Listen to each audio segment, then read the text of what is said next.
नमस्कार दोस्तों, मेरा नाम है डॉक्टर कृष्णा चौधरी। मैं एक कैंसर फिजिशियन यानी मेडिकल ऑन्कोलॉजिस्ट हूँ।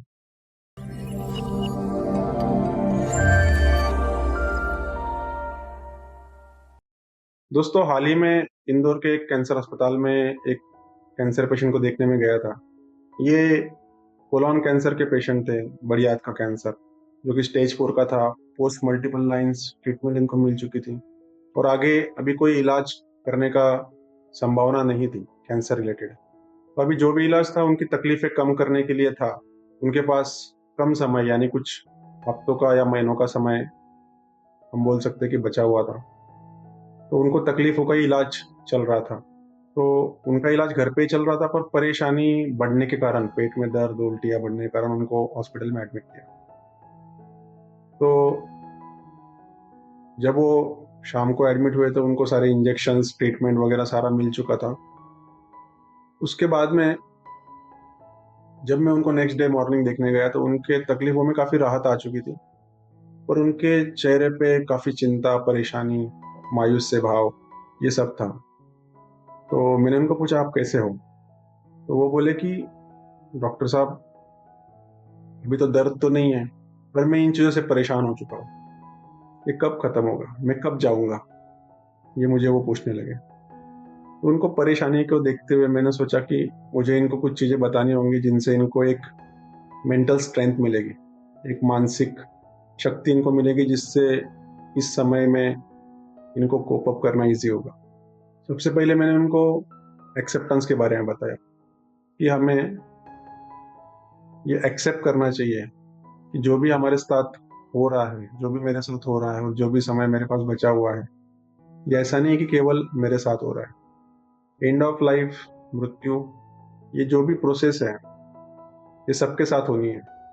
ऐसा नहीं कि आप अकेले इस तकलीफ से गुजर रहे हो। इसमें से सबको गुजरना है। और जितना हम इस बात को एक्सेप्ट करेंगे, उतना हमारा मेंटल स्ट्रेस जो है, काफ़ी कम हो जाएगा। हम काफ़ी, जो चिंता है, जो डर है, वो काफ़ी हद तक कम हो जाएगा।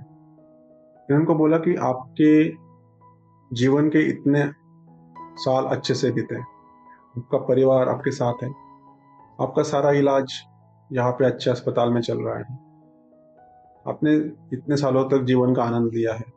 हाँ, पिछले कुछ सालों से परेशानियाँ ज़रूर है, पर इतना साल अच्छे बीते, तो आपको भगवान का इसके लिए धन्यवाद करना चाहिए। कई सारे लोग होते हैं जिनको डेथ हो जाती है, तो उनको पता नहीं होता कि डेथ कब होने वाली है। कुछ क्षणों में मृत्यु आ जाती है और जो भी प्लानिंग होती है, वो कर नहीं पाते। आपके केस में ये बात है कि आपको पता है कि समय सीमित है और आप उस समय का अच्छे से इस्तेमाल कर सकते हो। जो भी आपके स्पिरिचुअल डिज़ायर्स है, जो भी आध्यात्मिक इच्छाएँ हैं, जो भी आध्यात्मिक कर्तव्य आपको करने हैं, वो सब आप कर सकते हो, आपके जीवन को सार्थक कर सकते हो। जो भी आपकी फाइनेंशियल सेटलमेंट है, जो भी चीज़ें आपको करनी है, वो आप फाइनेंशियली सेटलमेंट सब प्लानिंग कर सकते हो। जो भी आपके सोशल डीलिंग्स है, जो भी दोस्त, परिवार, प्रियजन, उनके साथ जो भी आपकी आदान-प्रदान है, जो भी आपकी इच्छा है, आप उसको पूरी कर सकते हो। आपके पास ये चांस है और आपके पास जो भी समय है, उसके आपको उसको बिताने के लिए आपके पास 2 विकल्प है। एक तो आप परेशानी या चिंताओं में बिताओ, या फिर आप उसे पॉज़िटिव माइंडसेट से बिताओ। खुश होकर के, अच्छी मेमोरीज़ क्रिएट करके, जो भी हमें समय बिताना है, वैसे बिताना है।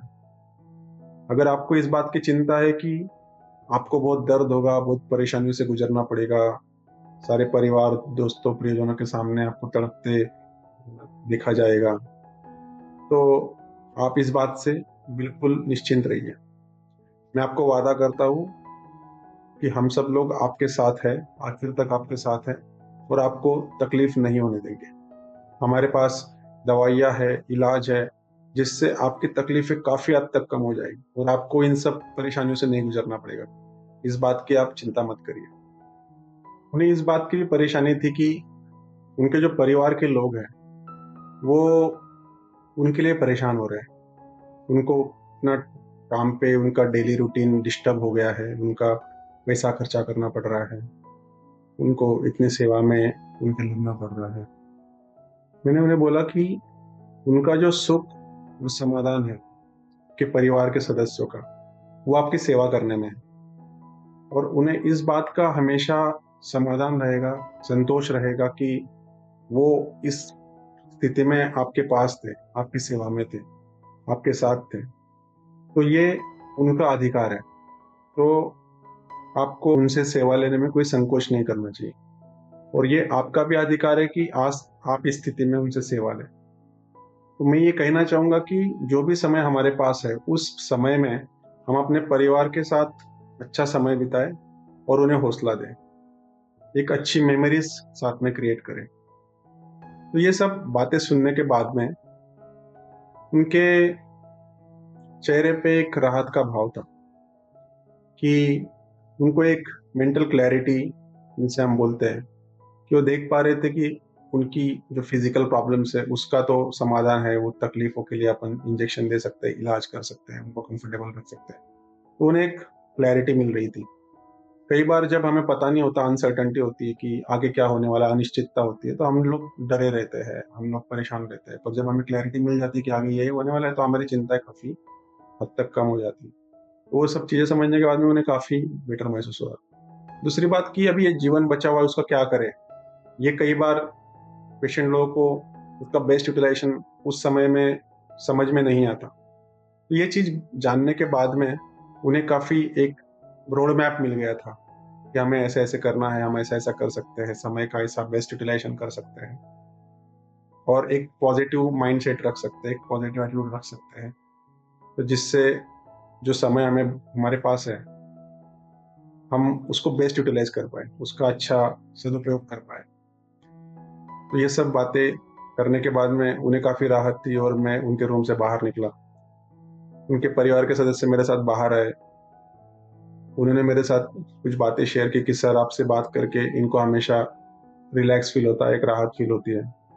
मैंने भी उन्हें बोला कि आप भी इन्हें खुश रखिए, खुशी का माहौल रखिए, अच्छे पल साथ में बिताइए और अच्छी मेमोरीज़ साथ में क्रिएट करिए। ये मेमोरीज़ आपको हमेशा कुछ उनकी अच्छी यादें आपके साथ रखेंगी, और आपको हमेशा जीवन में हौसला और ऊर्जा देती रहेंगी। तो दोस्तों, इस प्रकार से मेरा उनके साथ संवाद हुआ। क्या आप सभी का इस बारे में कोई और सुझाव है, कोई और सवाल है, तो मुझे कमेंट बॉक्स में लिख कर ज़रूर बताएँ। मेरे साथ आखिर तक बने रहने के लिए बहुत-बहुत धन्यवाद।